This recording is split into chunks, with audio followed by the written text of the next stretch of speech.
উজ্জ্বল, Saudi আরবে অবৈধ প্রবাসীদের বৈধ হওয়ার যে বিষয়টা রয়েছে, তো সেই বিষয়ে সরকারের নতুন সিদ্ধান্ত কি দেখছেন জানাবেন আমাদের। জি মালিহা, আপনাকে ধন্যবাদ। আপনি যা জানতে চেয়েছেন, আসলে সৌদি সরকার 2017 সালে একটি সুযোগ দিয়েছিল অবৈধ প্রবাসীদেরকে বৈধ হওয়ার। ওই সুযোগ কিন্তু সকল প্রবাসীদেরকে দিয়েছিল।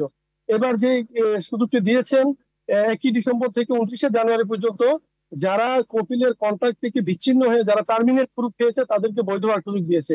এটা কিন্তু শুধু তাদের জন্য নির্ধারিত, এবং সেই সময়টি দিয়েছে 2 মাস। এবং সেই তার জন্য কিন্তু কোয়া অ্যাকাউন্ট এবং অফশোর অ্যাকাউন্ট তাদের খোলা থাকতে হবে।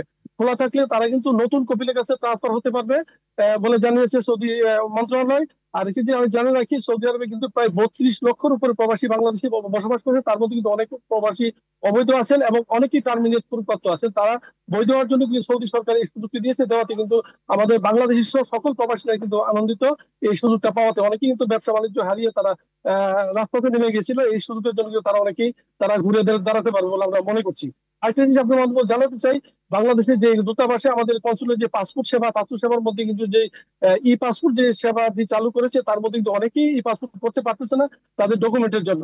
এবং প্রবাসীদের দাবি কিন্তু ই পাসপোর্টটা যে বর্তমান যে পাসপোর্ট এমআরপি পাসপোর্টের আলোকে যদি পাসপোর্টে দেওয়া হয়, তাহলে কিন্তু অনেক প্রবাসীরা বেঁচে যাবে। অনেক প্রবাসীরা কিন্তু এমআরপি পাসপোর্টের জন্য কিন্তু জরিমানা প্রায় 35 থেকে 40 হাজার টাকা জরিমানা দিতে হচ্ছে, আকামা রিনিউ করতে পারতেছে না। বাংলাদেশে নাকি মেশিন নষ্ট এবং মেশিন বলে পাসপোর্টের ঝামেলার জন্য কিন্তু অনেক প্রবাসী এখানে তারা আকামা রিনিউ করতে পারছে না, অবৈধ হয়ে যাচ্ছে। তার জন্য আমরা প্রবাসীদের পক্ষ থেকে অনুরোধ জানাচ্ছি যাতে এমআরপি পাসপোর্টটা চালু রাখে এবং ই পাসপোর্টটা এমআরপি আলোকে যাতে দেওয়া হয়। হ্যাঁ মালিক, এই ছিল সৌদি আরব থেকে সর্বশেষ তথ্য।